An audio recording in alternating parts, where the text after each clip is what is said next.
warahmatullahi wabarakatuh. Perkenalkan, nama saya Rizky Ayu Aprilia, NIM 304240002, Prodi Komunikasi dan Penyiaran Islam, Fakultas Usuluddin Adab dan Dakwah, kelas KPIA. Baik, di sini saya akan menjelaskan tentang materi filsafat abad modern, fenomenologi dan eksistensialisme. Fenomenologi berasal dari bahasa Yunani yang asal katanya adalah fenomenon, dan logos. Fenomenon berarti yaitu yang muncul dalam kesadaran manusia, sedangkan logos berarti ilmu. Fenomenologi berarti studi tentang fenomenon atau yang muncul dengan sendirinya.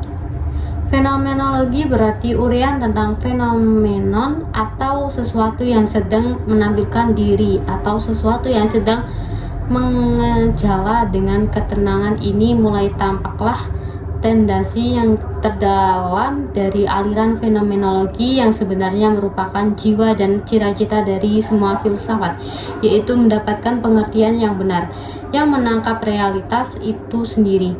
Objek fenomenologi adalah fakta atau gejala atau keadaan, kejadian atau benda atau realitas yang sedang mengejala. Fenomenologi berpegang atau berpendirian bahwa segala pemikiran dan gambaran dalam pikiran kesadaran manusia menunjukkan pada suatu hal atau keadaan seperti ini, yaitu pemikiran yang gambaran yang tertuju atau mengenai suatu tadi disebut internasional. Ya, lalu ada tokoh filsafat fenomenologi William Dilthey 1883 sampai 1911. William Dilthey adalah seorang tokoh filsafat kebangsaan Inggris. Dilthey dikenal dengan analisis Verstehen-nya, walaupun ia tidak menyebutnya dengan istilah fenomenologi. Tetapi mengingat kita terhadap analisis fenomenologisnya Edmund Husserl sebagai tokoh yang mempopulerkan filsafat fenomenologi ini. Menurut Richard Rudner, analisis fenomenologis yang dikemukakan oleh Husserl dan persamaannya dengan Verstehen yang dikemukakan oleh Dilthey dan dianggap sebagai salah satu metode atau cara pemahaman yang membedakan antara ilmu-ilmu manusia dengan ilmu-ilmu kealaman. Oleh Richard Rudner, Verstehen adalah metode ilmu yang menganggap tingkah laku manusia.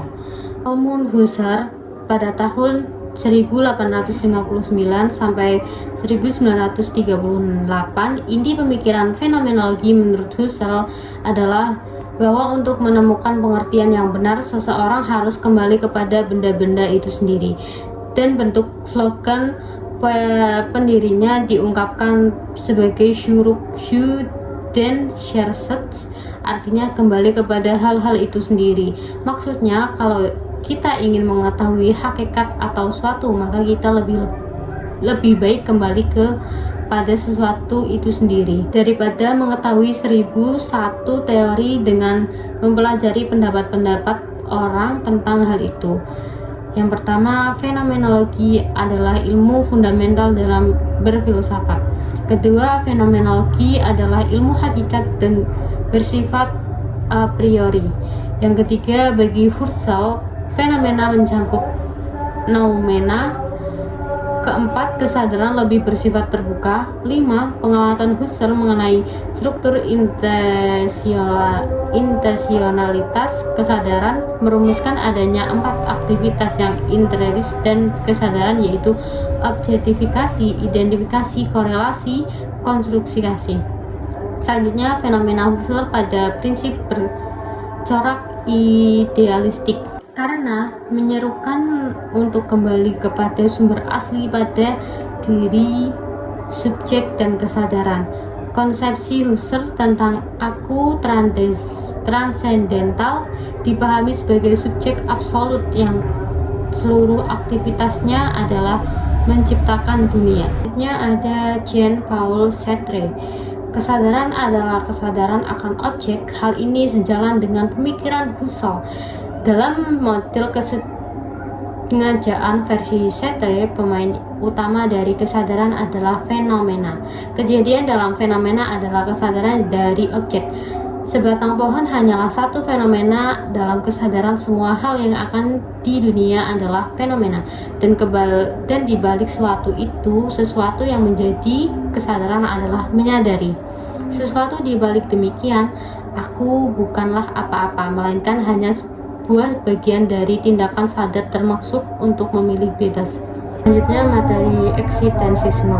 Eksistensisme berkembang sesudah Perang Dunia Pertama sebagai suatu gerakan dalam pemikiran yang menonjolkan subjektivitas dan kebebasan manusia di seluruh dunia, termasuk Indonesia.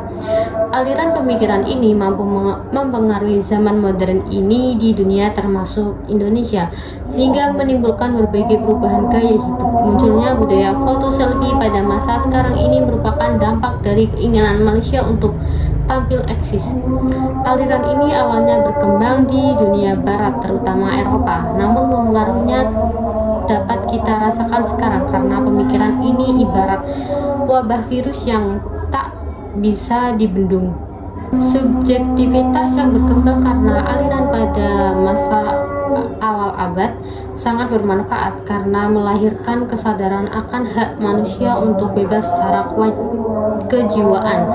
Eksistensialisme menjadi salah satu tonggak pemikiran filsafat pada abad pertama yang tujuannya membangkitkan aktualisasi diri untuk memiliki otonomi dan kebebasan. Selanjutnya, bentuk pemikirannya. Bentuk pemikiran dekonstruksi terhadap bangunan pemikiran esensialisme, terutama ala Hegel di atas, memunculkan terms yang dikenal dengan eksistensialisme. Eksistensialisme merupakan pola dari akar kata eksistensi yang berasal dari kata eks yang berarti keluar, dan eksistensi yang diturunkan dari kata kerja sisto berarti berdiri, menempatkan. Oleh karena itu, eksistensi berarti manusia berdiri sebagai diri sendiri yang sadar bahwa dirinya ada. Dengan keluar dari dirinya, maka manusia secara individual menjadi sadar bahwa dia ada dan bebas. Kebaikan dari eksistensi adalah menjadikan suatu benda apa adanya atau sesuatu yang dimiliki secara umum oleh bermacam-macam benda. Esensi adalah umum untuk beberapa individu, dan esensi dapat dibicarakan secara berarti walaupun tak ada contoh bendanya pada suatu waktu. Ciri umum dari eksistensialisme adalah esensi mendahului eksensi. Selain ciri tersebut, ada beberapa ciri yang menjadi dasar bersama, antara lain motif pokok yang disebut eksistensi adalah cara manusia berada, hanya manusialah yang bereksistensi. Kedua, bereksistensi harus diartikan secara dinamis. Bereksistensi berarti menciptakan dirinya secara aktif. Eksistensi berarti berbuat, menjadi, dan mencernakan. Setiap saat manusia menjadi lebih atau kurang dari keadaannya. Di dalam filsafat eksistensialisme, manusia dipandang terbuka. Manusia adalah realitas yang belum selesai, yang masih harus dibentuk pada hakikatnya. Manusia terikat kepada dunia sekitarnya, terlebih pada sesama manusia. Keempat, filsafat eksistensialisme memberikan tekanan kepada pengalaman yang konkret dan eksistensial, hanya saja artinya pengalaman itu berbeda-beda.